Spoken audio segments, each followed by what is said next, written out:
Good morning students. अज असी पढ़न जा रहे हाँ क्लास 8वीं का साइंस विषय का 12वां चैप्टर फ्रिक्शन यानी कि रगड़। इसनों पढ़ाउण लई मैं हाँ पूजा सिंगला, साइंस मिस्ट्रस, सरकारी हाई स्कूल ਚੱਕ ਰਾਮ ਸਿੰਘ वाला बठिंडा तो। बच्चों तुसी ट्रैफिक सिग्नल ते कार ते ਜਾਂ ट्रक ड्राइवर ਨੂੰ ਆਪਣੇ ਵਾਹਨ ਨੂੰ ਹੌਲੀ ਕਰਦੇ ਵੇਖਿਆ ਹੋਵੇਗਾ। ਜਦੋਂ ਵੀ ਜ਼ਰੂਰੀ ਹੁੰਦਾ ਹੈ ਤੁਸੀਂ ਵੀ ਬ੍ਰੇਕ ਲਾ ਕੇ ਆਪਣੇ ਸਾਈਕਲ ਨੂੰ ਹੌਲੀ ਕਰਦੇ ਹੋ। ਕੀ ਤੁਸੀਂ ਕਦੇ ਸੋਚਿਆ ਹੈ ਕਿ ਬ੍ਰੇਕ ਲਾਉਣ ਨਾਲ ਵਾਹਨ ਹੌਲੀ ਕਿਉਂ ਹੋ ਜਾਂਦੇ ਹਨ? ਕੇਵਲ ਵਾਹਨ ਹੀ ਨਹੀਂ, ਕੋਈ ਵੀ ਵਸਤੂ ਜਿਹੜੀ ਕਿਸੇ ਹੋਰ ਵਸਤੂ ਦੀ ਸਤ੍ਹਾ ਉੱਤੇ ਗਤੀ ਕਰ ਰਹੀ ਹੁੰਦੀ ਹੈ ਉਹ ਵੀ ਹੌਲੀ ਹੋ ਜਾਂਦੀ ਹੈ। ਅਜਿਹਾ ਕਿਉਂ ਹੁੰਦਾ ਹੈ? ਇਸ ਦਾ ਕੀ ਕਾਰਨ ਹੈ? ਕੀ ਤੁਸੀਂ ਫਰਸ਼ ਉੱਤੇ ਰਿੜਦੀ ਗੇਂਦ ਨੂੰ ਕੁਝ ਸਮੇਂ ਬਾਅਦ ਰੁਕਦੇ ਵੇਖਿਆ ਹੈ? ਕੇਲੇ ਦੇ ਛਿੱਲੜ ਉੱਤੇ ਪੈਰ ਟਿਕਦੇ ਹੀ ਅਸੀਂ ਕਿਉਂ ਤਿਲਕ ਜਾਂਦੇ ਹਾਂ? ਇਸ ਪਿਕਚਰ ਵਿੱਚ ਦੇਖੋ, ਇੱਕ ਬੱਚਾ ਕੇਲੇ ਦੇ ਛਿੱਲੜ ਤੋਂ ਤਿਲਕ ਗਿਆ ਹੈ। ਅਜਿਹਾ ਕਿਉਂ ਹੁੰਦਾ ਹੈ? ਇਸ ਅਧਿਆਇ ਵਿੱਚ ਅਸੀਂ ਬੱਚੋ ਇਸ ਤਰ੍ਹਾਂ ਦੇ ਪ੍ਰਸ਼ਨਾਂ ਦੇ ਉੱਤਰ ਲੱਭਣ ਦੀ ਕੋਸ਼ਿਸ਼ ਕਰਾਂਗੇ। ਬੱਚੋ, ਅਜਿਹਾ ਰਗੜ ਬਲ ਕਾਰਨ ਹੁੰਦਾ ਹੈ। ਕੀ ਹੁੰਦੀ ਹੈ ਰਗੜ ਬਲ? ਰਗੜ ਇੱਕ ਅਜਿਹਾ ਬਲ ਹੁੰਦਾ ਹੈ ਜੋ ਸੰਪਰਕ ਵਿੱਚ ਰੱਖੇ ਦੋ ਤਲਾਂ ਦੇ ਵਿੱਚ ਸੰਖੇਪ ਗਤੀ ਦਾ ਵਿਰੋਧ ਕਰਦਾ ਹੈ। ਇਸ ਚਿੱਤਰ ਵਿੱਚ ਵੇਖੋ, ਇੱਕ ਇਨਸਾਨ ਕਿਸੇ ਬਕਸੇ ਨੂੰ ਧੱਕਣ ਦੀ ਕੋਸ਼ਿਸ਼ ਕਰ ਰਿਹਾ ਹੈ, ਆਪਣਾ ਪੂਰਾ ਬਲ ਲਗਾ ਰਿਹਾ ਹੈ, ਪਰ ਇਸ ਬਕਸੇ ਦੀ ਗਤੀ ਨੂੰ ਰੋਕਣ ਦੇ ਲਈ ਬਕਸੇ ਅਤੇ ਧਰਤੀ ਦੇ ਵਿੱਚ ਇੱਕ ਬਲ ਲੱਗ ਰਿਹਾ ਹੈ ਜਿਸ ਨੂੰ ਫੋਰਸ ਆਫ ਫ੍ਰਿਕਸ਼ਨ ਯਾਨੀ ਕਿ ਰਗੜ ਬਲ ਕਹਿੰਦੇ ਹਨ। ਇਹੀ ਬਲ ਹੈ ਜੋ ਬਕਸੇ ਦੀ ਗਤੀ ਦਾ ਵਿਰੋਧ ਕਰਦਾ ਹੈ। ਆਓ ਬੱਚੋ ਰਗੜ ਬਲ ਨੂੰ ਇੱਕ ਕਿਰਿਆ ਰਾਹੀਂ ਸਮਝੀਏ। ਅਸੀਂ ਮੇਜ਼ ਉੱਤੇ ਇੱਕ ਕਿਤਾਬ ਰੱਖਣੀ ਹੈ ਅਤੇ ਉਸ ਨੂੰ ਥੋੜਾ ਧੱਕਾ ਲਾਉਣਾ ਹੈ। ਤੁਸੀਂ ਦੇਖੋਗੇ ਕਿ ਥੋੜੀ ਦੇਰ ਬਾਅਦ ਕਿਤਾਬ ਜਾ ਕੇ ਰੁਕ ਜਾਵੇਗੀ। ਹੁਣ ਇਸ ਤਰ੍ਹਾਂ ਦੀ ਕਿਰਿਆ ਨੂੰ ਉਲਟ ਦਿਸ਼ਾ ਵਿੱਚ ਦੁਹਰਾਓ। ਕਿਤਾਬ ਨੂੰ ਧੱਕਾ ਲਗਾਓ ਅਤੇ ਥੋੜੀ ਦੇਰ ਬਾਅਦ ਦੇਖੋ ਕਿਤਾਬ ਰੁਕ ਜਾਏਗੀ। ਇਸ ਦਾ ਕੀ ਕਾਰਨ ਸੀ? ਇਸ ਦਾ ਕਾਰਨ ਵੀ ਬੱਚੋ ਰਗੜ ਬਲ ਹੀ ਸੀ ਜੋ ਕਿਤਾਬ ਅਤੇ ਮੇਜ਼ ਦੇ ਵਿਚਕਾਰ ਲੱਗ ਰਿਹਾ ਹੈ ਅਤੇ ਕਿਤਾਬ ਦੀ ਗਤੀ ਦਾ ਵਿਰੋਧ ਕਰ ਰਿਹਾ ਹੈ। ਆਓ ਇੱਕ ਹੋਰ ਕਿਰਿਆ ਰਾਹੀਂ ਅਸੀਂ ਇਹ ਦੇਖੀਏ ਕਿ ਰਗੜ ਨੂੰ ਪ੍ਰਭਾਵਿਤ ਕਰਨ ਵਾਲੇ ਕਿਹੜੇ-ਕਿਹੜੇ ਕਾਰਨ ਹਨ। Factors affecting friction. ਬੱਚੋ, ਇਸ ਕਿਰਿਆ ਨੂੰ ਕਰਨ ਦੇ ਲਈ ਅਸੀਂ ਇੱਕ ਇੱਟ ਲਵਾਂਗੇ ਅਤੇ ਇੱਕ ਕਮਾਣੀਦਾਰ ਤੁਲਾ ਲਵਾਂਗੇ। ਕਮਾਣੀਦਾਰ ਤੁਲਾ ਕੀ ਹੁੰਦੀ ਹੈ, ਪਹਿਲਾਂ ਅਸੀਂ ਉਸ ਦੇ ਬਾਰੇ ਜਾਣਦੇ ਹਾਂ।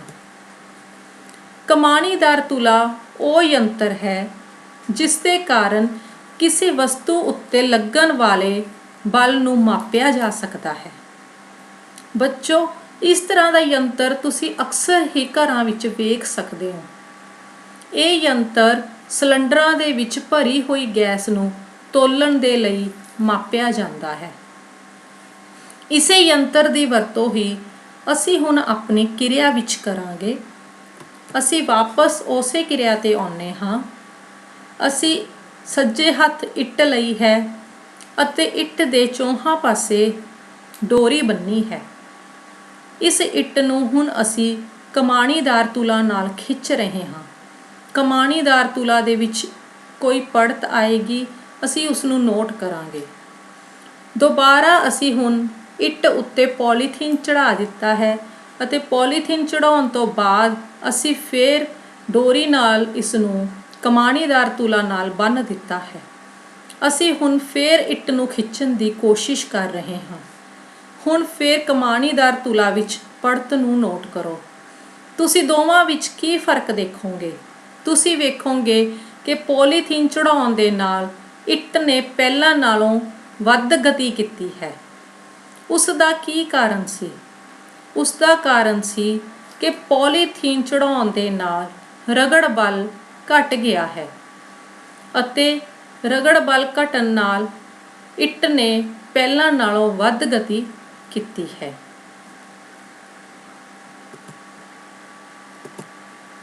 ਆਓ ਇੱਕ ਹੋਰ ਕਿਰਿਆ ਬਾਰੇ ਪੜ੍ਹੀਏ। ਬੱਚੋ, ਮੇਜ਼ ਤੇ 4-5 ਕਿਤਾਬਾਂ ਰੱਖੋ ਅਤੇ ਇੱਕ ਢਾਲਵਾਂ ਤਲ ਬਣਾਓ ਤੇ ਉਸ ਉੱਤੋਂ ਪੈਨਸਲ ਸੈੱਲ ਰੋੜਨ ਦੀ ਕੋਸ਼ਿਸ਼ ਕਰੋ। B ਭਾਗ ਵਿੱਚ ਅਸੀਂ ਉਸੇ ਮੇਜ਼ ਉੱਤੇ ਇੱਕ ਮਿੱਟੀ ਦੀ ਪਰਤ ਵਿਛਾ ਦਿੱਤੀ ਹੈ। ਤੁਸੀਂ ਦੋਵਾਂ ਵਿੱਚ ਕੀ ਫਰਕ ਨੋਟ ਕਰ ਰਹੇ ਹੋ? ਤੁਸੀਂ ਦੇਖ ਰਹੇ ਹੋ ਕਿ B ਦੇ ਵਿੱਚ ਸੈੱਲ ਨੇ ਪਹਿਲਾਂ ਨਾਲੋਂ ਘੱਟ ਗਤੀ ਕੀਤੀ ਹੈ। ਇਸ ਦਾ ਕੀ ਕਾਰਨ ਸੀ? ਬੱਚੋ, ਇਸ ਦਾ ਕਾਰਨ ਵੀ ਰਗੜ ਬਲ ਹੀ ਹੈ। ਉੱਪਰ ਮੇਜ਼ ਤੇ ਜੋ ਰਗੜ ਬਲ ਲੱਗ ਰਿਹਾ ਹੈ ਉਹ ਮੁਲਾਇਮ ਸਤਹ ਹੋਣ ਕਾਰਨ ਘੱਟ ਹੈ, ਜਿਸ ਕਾਰਨ ਸੈੱਲ ਨੇ ਵੱਧ ਗਤੀ ਕੀਤੀ ਹੈ।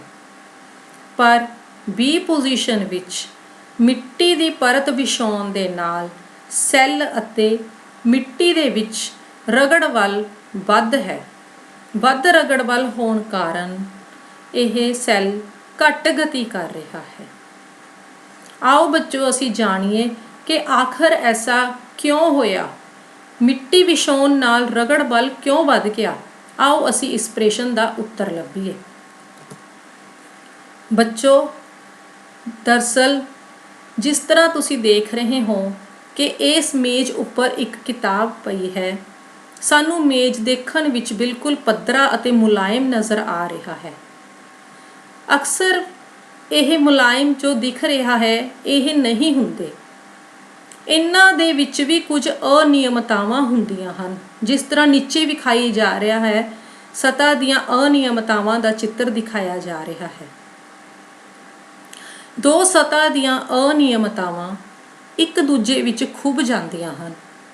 ਜਦੋਂ ਅਸੀਂ ਇੱਕ ਸਤਹ ਉੱਤੇ ਦੂਸਰੀ ਸਤਹ ਨੂੰ ਗਤੀ ਕਰਨ ਦੀ ਕੋਸ਼ਿਸ਼ ਕਰਦੇ ਹਾਂ ਤਾਂ ਸਾਨੂੰ ਅੰਤਰ ਬੰਧਨ ਉੱਤੋਂ ਪਾਰ ਕਰਨ ਲਈ ਕੁਝ ਬਲ ਲਾਉਣਾ ਪੈਂਦਾ ਹੈ। ਖੁਰਦਰੀ ਸਤਹ ਤੇ ਇਹ ਅਨਿਯਮਤਾ ਵਧੇਰੀ ਸੰਖਿਆ ਵਿੱਚ ਹੁੰਦੀ ਹੈ, ਇਸ ਕਾਰਨ ਰਗੜ ਬਲ ਵੱਧ ਜਾਂਦਾ ਹੈ। ਇਸ ਲਈ ਜਿੰਨੀਆਂ ਵੱਧ ਅਨਿਯਮਤਾਵਾਂ ਹੋਣਗੀਆਂ ਓਨਾ ਹੀ ਰਗੜ ਬਲ ਵੱਧ ਲੱਗੇਗਾ। ਇਸੇ ਲਈ ਪਹਿਲੀ ਕਿਰਿਆ ਦੇ ਵਿੱਚ ਮਿੱਟੀ ਦੇ ਵਿੱਚ ਤੇ ਅਨਿਯਮਤਾਵਾਂ ਜ਼ਿਆਦਾ ਹੋਣ ਕਾਰਨ ਬਲ ਵੱਧ ਲੱਗਿਆ, ਰਗੜ ਬਲ ਵੱਧ ਸੀਗਾ, ਇਸ ਲਈ ਗਤੀ ਘਟ ਗਈ। ਇਸ ਕਿਰਿਆ ਦੇ ਵਿੱਚ, ਇਸ ਚਿੱਤਰ ਵਿੱਚ ਤੁਸੀਂ ਕੀ ਦੇਖ ਰਹੇ ਹੋ ਕਿ ਇੱਕ ਬੱਚਾ ਬਕਸੇ ਨੂੰ ਧੱਕਣ ਦੀ ਕੋਸ਼ਿਸ਼ ਕਰ ਰਿਹਾ ਹੈ।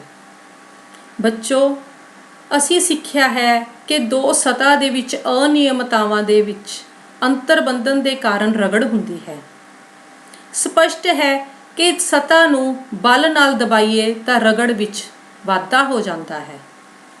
ਇਸ ਦਾ ਅਨੁਭਵ ਤੁਸੀਂ ਕਿਸੇ ਚਟਾਈ ਦੇ ਉੱਤੇ ਉਸ ਨੂੰ ਖਿੱਚਣ ਵੇਲੇ ਕਰ ਸਕਦੇ ਹੋ। ਅਗਰ ਤੁਸੀਂ ਕੇਵਲ ਚਟਾਈ ਨੂੰ ਖਿੱਚਣ ਦੀ ਕੋਸ਼ਿਸ਼ ਕਰੋ ਤਾਂ ਤੁਹਾਨੂੰ ਆਸਾਨੀ ਹੋਵੇਗੀ, ਪਰ ਚਟਾਈ ਉੱਪਰ ਅਗਰ ਕੋਈ ਵਿਅਕਤੀ ਬੈਠਾ ਹੈ ਫਿਰ ਤੁਸੀਂ ਉਸ ਨੂੰ ਖਿੱਚਣ ਦੀ ਕੋਸ਼ਿਸ਼ ਕਰੋ ਤਾਂ ਤੁਹਾਨੂੰ ਬਹੁਤ ਮੁਸ਼ਕਿਲ ਆਵੇਗੀ, ਕਿਉਂਕਿ ਬਲ ਦੇ ਵਧਣ ਨਾਲ ਰਗੜ ਬਲ ਵੱਧ ਗਿਆ ਹੈ, ਰਗੜ ਵੱਧ ਗਈ ਹੈ। ਉਸੇ ਤਰ੍ਹਾਂ ਇਸ ਚਿੱਤਰ ਵਿੱਚ ਹੈ। ਅਗਰ ਬਕਸਾ ਹਲਕਾ ਹੋਵੇਗਾ, ਇਸ ਦਾ ਭਾਰ ਘੱਟ ਹੋਵੇਗਾ ਤਾਂ ਰਗੜ ਬਲ ਘੱਟ ਹੋਵੇਗਾ, ਤਾਂ ਬੱਚਾ ਆਸਾਨੀ ਨਾਲ ਇਸ ਨੂੰ ਧੱਕ ਸਕਦਾ ਹੈ। ਲੇਕਿਨ ਬਕਸੇ ਦਾ ਭਾਰ ਅਗਰ ਵੱਧ ਜਾਵੇ, ਅਗਰ ਬਕਸਾ ਭਾਰੀ ਹੋ ਜਾਵੇ ਤਾਂ ਰਗੜ ਬਲ ਵੀ ਵੱਧ ਜਾਵੇਗਾ ਤੇ ਬਕਸੇ ਨੂੰ ਧੱਕਣਾ ਬਹੁਤ ਮੁਸ਼ਕਿਲ ਹੋ ਜਾਵੇਗਾ। ਬੱਚਾ ਇਸ ਨੂੰ ਬਹੁਤ ਮੁਸ਼ਕਿਲ ਨਾਲ ਧੱਕੇਗਾ ਅਤੇ ਬਕਸਾ ਗਤੀ ਵੀ ਘੱਟ ਕਰੇਗਾ। ਆਓ ਬੱਚੋ ਜਾਣੀਏ ਕਿ ਰਗੜ ਕਿਸ ਤਰ੍ਹਾਂ ਸਾਡੇ ਲਈ ਲਾਭਦਾਇਕ ਹੈ ਅਤੇ ਕਿਸ ਤਰ੍ਹਾਂ ਹਾਨੀਕਾਰਕ। ਬੱਚੋ, ਅਗਰ ਤੁਸੀਂ ਇੱਕ ਕੱਚ ਦਾ ਗਿਲਾਸ ਲਓ, ਉਸ ਨੂੰ ਪਕੜੋ, ਫਿਰ ਉਸ 'ਤੇ ਤੁਸੀਂ ਖਾਣਾ ਪਕਾਉਣ ਵਾਲਾ ਤੇਲ ਮਲ ਦੇਵੋ ਤਾਂ ਕੀ ਤੁਹਾਨੂੰ ਗਿਲਾਸ ਚੱਕਣਾ ਜਾਂ ਫੜਨਾ ਮੁਸ਼ਕਿਲ ਹੋਵੇਗਾ ਜਾਂ ਆਸਾਨ? ਹਾਂ, ਸਾਨੂੰ ਬਹੁਤ ਮੁਸ਼ਕਿਲ ਹੋਵੇਗਾ। ਇਸ ਦਾ ਕਾਰਨ ਇਹੀ ਹੋਇਆ ਕਿ ਰਗੜ ਘਟ ਗਈ ਹੈ। ਇਹੀ ਸਾਡੇ ਲਈ ਰਗੜ ਦੇ ਲਾਭ ਹਨ। ਰਗੜ ਦੇ ਕਾਰਨ ਸਾਨੂੰ ਚੀਜ਼ਾਂ ਨੂੰ ਫੜਨਾ ਸੌਖਾ ਹੋ ਜਾਂਦਾ ਹੈ। ਰਗੜ ਕਾਰਨ ਹੀ ਅਸੀਂ ਚੱਲ ਸਕਦੇ ਹਾਂ। ਰਗੜ ਕਾਰਨ ਹੀ ਅਸੀਂ ਲਿਖ ਸਕਦੇ ਹਾਂ, ਅਸੀਂ ਤੁਰ ਸਕਦੇ ਹਾਂ। ਜੇ ਰਗੜ ਨਾ ਹੋਵੇ ਸਾਨੂੰ ਚੱਲਣਾ ਬਹੁਤ ਮੁਸ਼ਕਿਲ ਹੋ ਜਾਵੇ। ਇਸ ਚਿੱਤਰ ਵਿੱਚ ਵੇਖੋ, ਬੱਚੇ A ਅਤੇ B ਵਿੱਚ ਅਲੱਗ-ਅਲੱਗ ਚੱਲ ਰਹੇ ਹਨ। ਇੱਕ ਬੱਚਾ ਬਰਫ਼ ਉੱਤੇ ਚੱਲਣ ਦੀ ਕੋਸ਼ਿਸ਼ ਕਰ ਰਿਹਾ ਹੈ, ਇੱਕ ਬੱਚਾ ਮੈਦਾਨ ਉੱਤੇ ਚੱਲ ਰਿਹਾ ਹੈ। ਕਿਹੜੇ ਬੱਚੇ ਨੂੰ ਚੱਲਣ ਵਿੱਚ ਮੁਸ਼ਕਿਲ ਮਹਿਸੂਸ ਹੋਵੇਗੀ? ਹਾਂ, A ਵਾਲੇ ਬੱਚੇ ਨੂੰ ਚੱਲਣ ਵਿੱਚ ਮੁਸ਼ਕਿਲ ਮਹਿਸੂਸ ਹੋਵੇਗੀ, ਕਿਉਂਕਿ ਬਰਫ਼ ਦੇ ਵਿੱਚ ਚੱਲਣ ਨਾਲ ਮੁਲਾਇਮ ਸਤਹ ਹੁੰਦੀ ਹੈ ਬਰਫ਼ ਦੀ, ਤੇ ਰਗੜ ਘੱਟ ਹੁੰਦੀ ਹੈ, ਜਿਸ ਕਾਰਨ ਬੱਚੇ ਨੂੰ ਚੱਲਣਾ ਬਹੁਤ ਔਖਾ ਹੈ। ਤੇ B ਵਿੱਚ ਰਗੜ ਬਲ ਸਹੀ ਹੈ, ਬੱਚਾ ਆਸਾਨੀ ਨਾਲ ਚੱਲ ਰਿਹਾ ਹੈ। ਰਗੜ ਦੇ ਲਾਭ ਦੀ ਗੱਲ ਕਰੀਏ ਤਾਂ ਰਗੜ ਦੇ ਕਾਰਨ ਹੀ ਅਸੀਂ ਦੀਵਾਰ ਵਿੱਚ ਕਿੱਲ ਨੂੰ ਠੋਕ ਸਕਦੇ ਹਾਂ ਜਾਂ ਧਾਗੇ ਨਾਲ ਗੰਢ ਬੰਨ੍ਹ ਸਕਦੇ ਹਾਂ। ਰਗੜ ਤੋਂ ਬਿਨਾਂ ਕੋਈ ਇਮਾਰਤ ਦਾ ਨਿਰਮਾਣ ਨਹੀਂ ਹੋ ਸਕਦਾ। ਜੇ ਰਗੜ ਨਾ ਹੋਵੇ ਤਾਂ ਅਸੀਂ ਦੀਵਾਰ ਵਿੱਚ ਕੋਈ ਵੀ ਕਿੱਲ ਨੂੰ ਠੋਕ ਨਹੀਂ ਸਕਦੇ। ਰਗੜ ਦੇ ਲਾਭ ਪੜ੍ਹਨ ਤੋਂ ਬਾਅਦ ਹੁਣ ਅਸੀਂ ਇਹਦੀਆਂ ਹਾਨੀਆਂ ਬਾਰੇ ਪੜ੍ਹਦੇ ਹਾਂ। ਰਗੜ ਦੇ ਕਾਰਨ ਜੋ ਜੁੱਤਿਆਂ ਦੇ ਤਲਵੇ ਹਨ ਉਹ ਘਸ ਜਾਂਦੇ ਹਨ। ਅਸੀਂ ਅਕਸਰ ਹੀ ਘਰਾਂ ਦੇ ਵਿੱਚ ਦੇਖਦੇ ਹਾਂ ਕਿ ਕਾਫੀ ਟਾਈਮ ਤੋਂ ਬਾਅਦ ਸਾਡੇ ਜੋ ਤਲੇ ਹਨ ਉਹ ਘਸ ਜਾਂਦੇ ਹਨ ਤੇ ਅਸੀਂ ਬਾਰ-ਬਾਰ ਤਿਲਕ ਜਾਂਦੇ ਹਾਂ। ਕਿਸੇ ਗਿੱਲੀ ਜਗ੍ਹਾ 'ਤੇ ਜਾਣ 'ਤੇ ਅਸੀਂ ਫਿਸਲ ਜਾਂਦੇ ਹਾਂ। ਉਸ ਦਾ ਕਾਰਨ ਵੀ ਇਹੀ ਹੈ, ਤਲੇ ਘਸਣ ਦੇ ਨਾਲ ਰਗੜ ਵੀ ਘਟ ਜਾਂਦੀ ਹੈ ਔਰ ਤਲੇ ਘਸਣ ਦਾ ਕਾਰਨ ਵੀ ਰਗੜ ਬਲ ਹੀ ਹੈ। ਰਗੜ ਦੇ ਕਾਰਨ ਅਸੀਂ ਕਈ ਵਾਰ ਦੇਖਿਆ ਹੈ ਕਿ ਸਟੇਸ਼ਨਾਂ 'ਤੇ ਪੈਦਲ ਜਦੋਂ ਅਸੀਂ ਤੁਰਦੇ ਹਾਂ ਤਾਂ ਪੁਲਾਂ ਦੀਆਂ ਜੋ ਘਸੀਆਂ ਪਿਟੀਆਂ ਪੌੜੀਆਂ ਹੁੰਦੀਆਂ ਹਨ ਉਹ ਰਗੜ ਦੇ ਬਲ ਦੇ ਕਾਰਨ ਹੀ ਇਹ ਘਸ ਜਾਂਦੀਆਂ ਹਨ।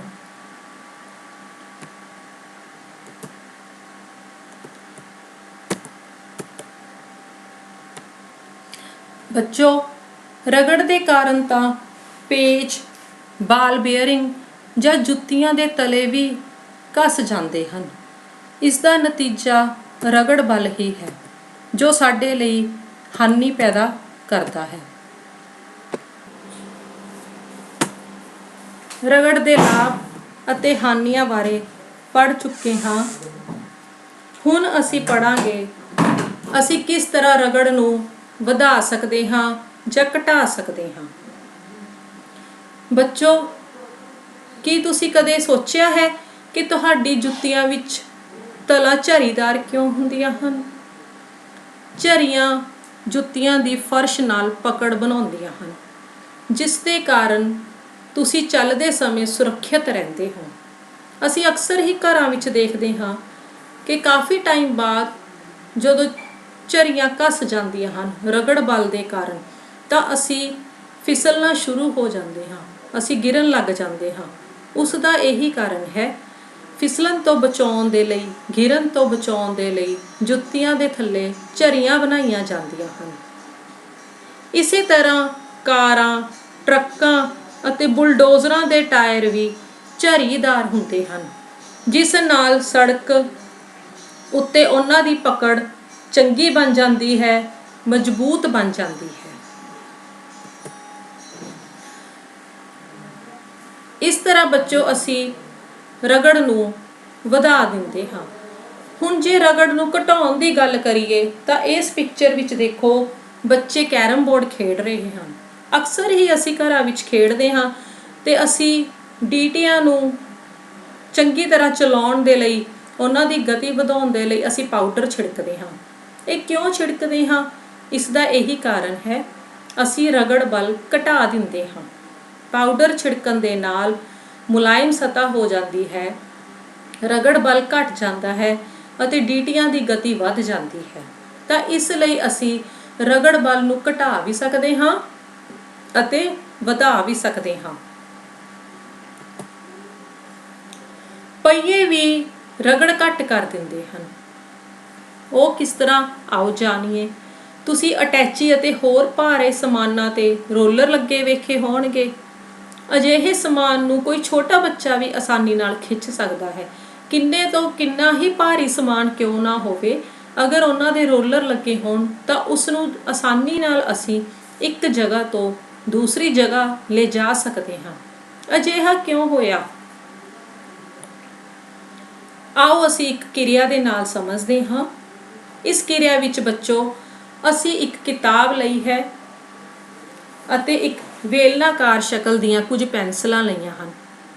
ਇਹਨਾਂ ਨੂੰ ਮੇਜ਼ ਉੱਤੇ ਇੱਕ ਦੂਜੇ ਦੇ ਸਮਾਨਾਂਤਰ ਰੱਖਿਆ ਹੈ। ਇਹਨਾਂ ਉੱਤੇ ਇੱਕ ਮੋਟੀ ਕਿਤਾਬ ਰੱਖੀ। ਹੁਣ ਕਿਤਾਬ ਨੂੰ ਧੱਕਿਆ।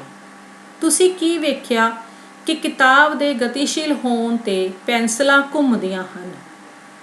ਪੈਨਸਲ ਦੀ ਇਸ ਪ੍ਰਕਾਰ ਦੀ ਗਤੀ ਨੂੰ ਹੀ ਵੇਲਣੀ ਗਤੀ ਕਹਿੰਦੇ ਹਨ। ਕੀ ਤੁਸੀਂ ਅਨੁਭਵ ਕੀਤਾ ਹੈ ਕਿ ਕਿਤਾਬ ਨੂੰ ਰਿੜਨ ਦੀ ਤੁਲਨਾ ਵਿੱਚ ਇਸ ਤਰ੍ਹਾਂ ਗਤੀਸ਼ੀਲ ਕਰਾਉਣ ਵਿੱਚ ਰਗੜ ਘੱਟ ਹੋ ਗਈ ਹੈ? ਕੀ ਤੁਸੀਂ ਭਾਰੀ ਮਸ਼ੀਨਾਂ ਨੂੰ ਉਹਨਾਂ ਹੇਠ ਲੱਕੜੀ ਦੇ ਗੋਲੇ ਰੱਖ ਕੇ ਇੱਕ ਥਾਂ ਤੋਂ ਦੂਜੀ ਥਾਂ 'ਤੇ ਲਿਜਾ ਸਕਦੇ ਹੋ? ਹਾਂਜੀ, ਇਸ ਤਰ੍ਹਾਂ ਕਰਨ ਦੇ ਨਾਲ ਜੋ ਰਗੜ ਹੈ ਉਹ ਘਟ ਗਈ ਹੈ ਅਤੇ ਕਿਤਾਬ ਨੂੰ ਵੀ ਇੱਕ ਜਗ੍ਹਾ ਤੋਂ ਦੂਸਰੀ ਜਗ੍ਹਾ 'ਤੇ ਲਿਜਾਣਾ ਸੌਖਾ ਹੋ ਗਿਆ ਹੈ।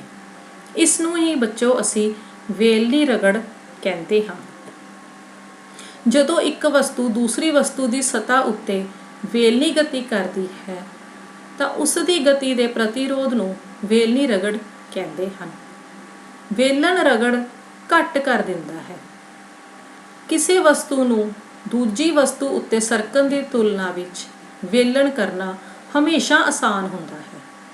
ਇਹੀ ਕਾਰਨ ਹੈ ਕਿ ਰੋਲਰ ਲੱਗਿਆ ਸਮਾਨ ਖਿੱਚਣਾ ਆਸਾਨ ਹੁੰਦਾ ਹੈ। ਕੀ ਹੁਣ ਤੁਸੀਂ ਸਮਝ ਸਕਦੇ ਹੋ ਕਿ ਪਹੀਏ ਦੀ ਖੋਜ ਮਨੁੱਖੀ ਜਾਤੀ ਦੀਆਂ ਵੱਡੀਆਂ ਖੋਜਾਂ ਵਿੱਚ ਗਿਣੀ ਜਾਂਦੀ ਹੈ, ਕਿਉਂਕਿ ਵੇਲਣ ਰਗੜ ਸਰਕਣਸ਼ੀਲ ਰਗੜ ਨਾਲੋਂ ਘੱਟ ਹੁੰਦੀ ਹੈ। ਇਸ ਲਈ ਵਧੇਰੇ ਮਸ਼ੀਨਾਂ ਵਿੱਚ ਸਰਕਣ ਨੂੰ ਬਾਲ ਬੇਅਰਿੰਗ ਦੀ ਵਰਤੋਂ ਨਾਲ ਵੇਲਣ ਵਿੱਚ ਬਦਲ ਦਿੱਤਾ ਜਾਂਦਾ ਹੈ। ਅਸੀਂ ਅਕਸਰ ਹੀ ਬੱਚਿਓ ਛੱਤ ਦੇ ਪੱਖਿਆਂ ਵਿੱਚ, ਸਾਈਕਲਾਂ ਵਿੱਚ, ਧੂਰੀ ਅਤੇ ਹੱਬ ਦੇ ਵਿੱਚ ਬਾਲ ਬੇਅਰਿੰਗ ਦੀ ਵਰਤੋਂ ਦੇਖੀ ਹੋਵੇਗੀ। ਇਹ ਬਾਲ ਬੇਅਰਿੰਗ ਹੀ ਹੈ ਜੋ ਕਿ ਰਗੜ ਨੂੰ ਵੇਲਣ ਰਗੜ ਵਿੱਚ ਬਦਲ ਦਿੰਦਾ ਹੈ ਅਤੇ ਪੱਖੇ ਦੀ ਗਤੀ ਨੂੰ ਵਧਾ ਦਿੰਦਾ ਹੈ, ਕਿਉਂਕਿ ਵੇਲਣ ਰਗੜ ਸਥਿਤਿਕ ਰਗੜ ਨਾਲੋਂ ਘੱਟ ਹੁੰਦੀ ਹੈ। ਇਸ ਚਿੱਤਰ ਵਿੱਚ ਬਾਲ ਬੇਅਰਿੰਗ ਦਿਖਾਇਆ ਗਿਆ ਹੈ। ਤੁਸੀਂ ਦੇਖਿਆ ਹੈ, ਅਕਸਰ ਹੀ ਆਪਾਂ ਦੇਖਦੇ ਹਾਂ, ਇਹ ਉਹੀ ਬਾਲ ਬੇਅਰਿੰਗ ਹੈ ਜੋ ਰਗੜ ਨੂੰ ਵੇਲਣ ਰਗੜ ਵਿੱਚ ਬਦਲ ਦਿੰਦਾ ਹੈ। ਬੱਚੋ, ਇਸ ਚੈਪਟਰ ਦੇ ਵਿੱਚ ਆਪਾਂ ਹੁਣ ਤੱਕ ਰਗੜ, ਉਸ ਦੇ ਕਾਰਨ, ਉਸ ਦੇ ਲਾਭ ਹਾਨੀਆਂ ਬਾਰੇ ਪੜ੍ਹ ਚੁੱਕੇ ਹਾਂ। ਆਓ ਅਸੀਂ ਹੁਣ ਕੁਝ ਪ੍ਰਸ਼ਨ ਉੱਤਰਾਂ ਬਾਰੇ ਪੜ੍ਹਦੇ ਹਾਂ। ਨੰਬਰ 1, ਖਿਡਾਰੀ ਕਿੱਲਾਂ ਵਾਲੀ ਜੁੱਤੀ ਕਿਉਂ ਪਹਿਨਦੇ ਹਨ? ਇਸ ਚਿੱਤਰ ਵਿੱਚ ਬੱਚੋ ਬੂਟ ਦਿਖਾਏ ਗਏ ਹਨ ਜਿਨ੍ਹਾਂ ਦੇ ਨੀਚੇ ਕਿੱਲਾਂ ਲੱਗੀਆਂ ਹੋਈਆਂ ਹਨ। ਅਕਸਰ ਹੀ ਖਿਡਾਰੀਆਂ ਦੇ ਇਹ ਪਹਿਨੇ ਹੁੰਦੇ ਹਨ। ਇਸ ਦਾ ਕੀ ਕਾਰਨ ਹੈ? ਇਸ ਦਾ ਕਾਰਨ ਇਹ ਹੈ ਕਿਉਂਕਿ ਇਸ ਤਰ੍ਹਾਂ ਦੀ ਜੁੱਤੀ ਪਾਉਣ ਨਾਲ ਜੁੱਤੀਆਂ ਦੀ ਫਰਸ਼ ਨਾਲ ਪਕੜ ਮਜ਼ਬੂਤ ਹੋ ਜਾਂਦੀ ਹੈ ਤੇ ਖਿਡਾਰੀਆਂ ਨੂੰ ਚੱਲਣਾ ਆਸਾਨ ਹੋ ਜਾਂਦਾ ਹੈ। ਬੱਚੋ, ਕਿੱਲਾਂ ਵਾਲੀ ਜੁੱਤੀ ਰਗੜ ਬਲ ਵਧਾ ਦਿੰਦੀ ਹੈ। ਰਗੜ ਬਲ ਵਧਣ ਦੇ ਨਾਲ ਖਿਡਾਰੀਆਂ ਨੂੰ ਚੱਲਣ ਵਿੱਚ ਮੁਸ਼ਕਿਲ ਨਹੀਂ ਆਉਂਦੀ ਔਰ ਉਹਨਾਂ ਨੂੰ ਤਿਲਕਣ ਦਾ ਡਰ ਵੀ ਨਹੀਂ ਰਹਿੰਦਾ। ਅਗਲੇ ਕੁਐਸਚਨ ਦੀ ਜੇ ਗੱਲ ਕਰੀਏ ਤਾਂ ਇਕਬਾਲ ਨੇ ਇੱਕ ਹਲਕਾ ਬਕਸਾ ਧੱਕਣਾ ਹੈ ਅਤੇ ਸੀਮਾ ਨੇ ਉਸ ਫਰਸ਼ ਉੱਤੇ ਭਾਰਾ ਬਕਸਾ ਧੱਕਣਾ ਹੈ। ਕੌਣ ਵਧੇਰੇ ਰਗੜ ਬਲ ਅਨੁਭਵ ਕਰੇਗਾ ਅਤੇ ਕਿਉਂ? ਅਸੀਂ ਪਹਿਲਾਂ ਹੀ ਗੱਲ ਕਰ ਚੁੱਕੇ ਹਾਂ ਬੱਚੋ। ਜੋ ਹਲਕਾ ਬਕਸਾ ਹੈ ਉਸ ਉੱਤੇ ਰਗੜ ਬਲ ਘੱਟ ਲੱਗੇਗਾ ਅਤੇ ਰਗੜ ਬਲ ਘੱਟ ਹੋਣ ਨਾਲ ਉਸ ਨੂੰ ਧੱਕਣਾ ਸੌਖਾ ਹੋਵੇਗਾ। ਪਰ ਸੀਮਾ ਵੱਲੋਂ ਬਕਸਾ ਜੋ ਧੱਕਿਆ ਜਾ ਰਿਹਾ ਹੈ ਉਹ ਬਹੁਤ ਭਾਰਾ ਹੈ। ਭਾਰਾ ਹੋਣ ਕਾਰਨ ਸੀਮਾ ਹੀ ਵੱਧ ਰਗੜ ਬਲ ਅਨੁਭਵ ਕਰੇਗੀ ਤੇ ਉਸ ਨੂੰ ਬਕਸਾ ਧੱਕਣਾ ਬਹੁਤ ਮੁਸ਼ਕਿਲ ਹੋਵੇਗਾ, ਕਿਉਂਕਿ ਬਲ ਵਧਣ ਦੇ ਨਾਲ ਰਗੜ ਬਲ ਵੀ ਵੱਧ ਜਾਂਦਾ ਹੈ ਅਤੇ ਗਤੀ ਘਟ ਜਾਂਦੀ ਹੈ। ਅਗਲੇ ਕੁਐਸਚਨ ਦੀ ਜੇ ਗੱਲ ਕਰੀਏ, ਇਸ ਵਿੱਚ ਪੁੱਛਿਆ ਹੈ ਰਗੜ ਨੂੰ ਅਸੀਂ ਕਿਸ ਤਰ੍ਹਾਂ ਵਧਾ ਸਕਦੇ ਹਾਂ ਜਾਂ ਕਿਸ ਤਰ੍ਹਾਂ ਘਟਾ ਸਕਦੇ ਹਾਂ। ਰਗੜ ਨੂੰ ਵਧਾਉਣ ਦੀ ਜੇ ਗੱਲ ਕਰੀਏ ਤੇ ਵਾਹਨਾਂ ਦੇ ਟਾਇਰ ਅਤੇ ਜੁੱਤੀਆਂ ਦੇ ਤਲੇ ਵਿੱਚ ਝਰੀਆਂ ਬਣਾ ਕੇ, ਅਸੀਂ ਪੜ੍ਹ ਚੁੱਕੇ ਹਾਂ ਕਿ ਅਗਰ ਅਸੀਂ ਟਾਇਰਾਂ ਦੇ ਵਿੱਚ ਜਾਂ ਜੁੱਤੀਆਂ ਦੇ ਨੀਚੇ ਝਰੀਆਂ ਬਣਾ ਦਈਏ ਤਾਂ ਇਸ ਨਾਲ ਅਸੀਂ ਰਗੜ ਨੂੰ ਵਧਾ ਸਕਦੇ ਹਾਂ, ਜਿਸ ਨਾਲ ਸਾਡੀ ਧਰਤੀ 'ਤੇ ਪਕੜ ਮਜ਼ਬੂਤ ਹੋ ਜਾਂਦੀ ਹੈ, ਸਾਨੂੰ ਚੱਲਣਾ ਸੌਖਾ ਹੋ ਜਾਂਦਾ ਹੈ। ਦੂਸਰਾ, ਸੜਕਾਂ ਨੂੰ ਖੁਰਦਰਾ ਬਣਾ ਕੇ ਤਾਂ ਜੋ ਫਿਸਲਣ ਦਾ ਡਰ ਨਾ ਹੋਵੇ। ਅਸੀਂ ਪਹਿਲਾਂ ਹੀ ਦੱਸ ਚੁੱਕੇ ਹਾਂ ਕਿ ਖੁਰਦਰੀ ਸਤ੍ਹਾ ਦੇ ਵਿੱਚ ਅਨਿਯਮਤਾਵਾਂ ਜ਼ਿਆਦਾ ਹੁੰਦੀਆਂ ਹਨ। ਜਿੰਨੀਆਂ ਅਨਿਯਮਤਾਵਾਂ ਜ਼ਿਆਦਾ ਹੋਣਗੀਆਂ ਓਨਾ ਹੀ ਜ਼ਿਆਦਾ ਰਗੜ ਬਲ ਹੋਵੇਗਾ।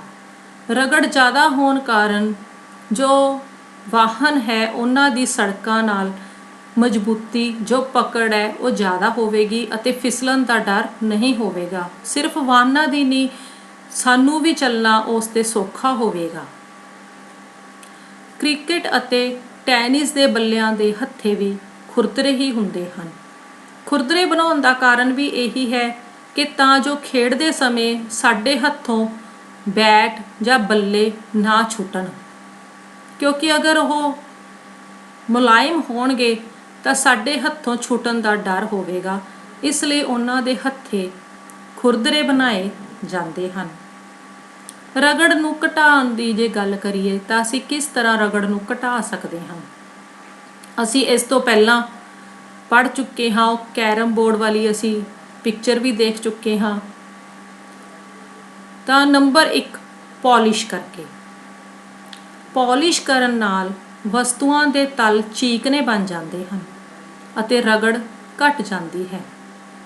ਅਕਸਰ ਹੀ ਅਸੀਂ ਦੇਖਦੇ ਹਾਂ ਕਿ ਕਿਸੇ ਵੀ ਸਤ੍ਹਾ ਨੂੰ ਜਦੋਂ ਅਸੀਂ ਪੋਲਿਸ਼ ਕਰ ਦਿੰਦੇ ਹਾਂ ਤਾਂ ਉਹ ਮੁਲਾਇਮ ਹੋ ਜਾਂਦੀ ਹੈ। ਦੂਸਰਾ, ਲੁਬਰੀਕੇਸ਼ਨ ਕਰਕੇ। ਲੁਬਰੀਕੇਸ਼ਨ ਭਾਵ ਸਨੇਹਕ ਦੇ ਕੇ। ਦੋ ਸਤ੍ਹਾਵਾਂ ਵਿਚਕਾਰ ਤੇਲ ਜਾਂ ਗਰੀਸ ਲਗਾਉਣ ਨਾਲ ਰਗੜ ਘੱਟ ਹੋ ਜਾਂਦੀ ਹੈ। ਅਸੀਂ ਅਕਸਰ ਹੀ ਸਾਡੇ ਸਾਈਕਲ ਨੂੰ, ਸਾਡੀ ਚੇਨ ਜਦੋਂ ਖੜਖੜ ਦੀ ਆਵਾਜ਼ ਜਦੋਂ ਪੈਦਾ ਹੁੰਦੀ ਹੈ, ਕਿਉਂਕਿ ਰਗੜ ਬਲ ਵੱਧ ਜਾਂਦਾ ਹੈ, ਸਾਨੂੰ ਚਲਾਉਣ ਵਿੱਚ ਮੁਸ਼ਕਿਲ ਆਉਂਦੀ ਹੈ, ਤਾਂ ਅਸੀਂ ਉਸ ਨੂੰ ਗਰੀਸ ਦੇ ਕੇ ਰਗੜ ਘਟਾਉਂਦੇ ਹਾਂ ਤਾਂ ਜੋ ਸਾਈਕਲ ਹੈ ਚੱਲਣ ਵਿੱਚ ਹੌਲਾ ਹੋ ਜਾਵੇ, ਇਸ ਦਾ ਭਾਰਾਪਨ ਘਟ ਜਾਵੇ। ਤਾਂ ਇਸ ਤਰ੍ਹਾਂ ਅਸੀਂ ਲੁਬਰੀਕੇਸ਼ਨ ਕਰਕੇ ਰਗੜ ਨੂੰ ਘਟਾ ਸਕਦੇ ਹਾਂ। ਬਾਲ ਬੇਅਰਿੰਗਾਂ ਦੀ ਵਰਤੋਂ ਕਰਕੇ।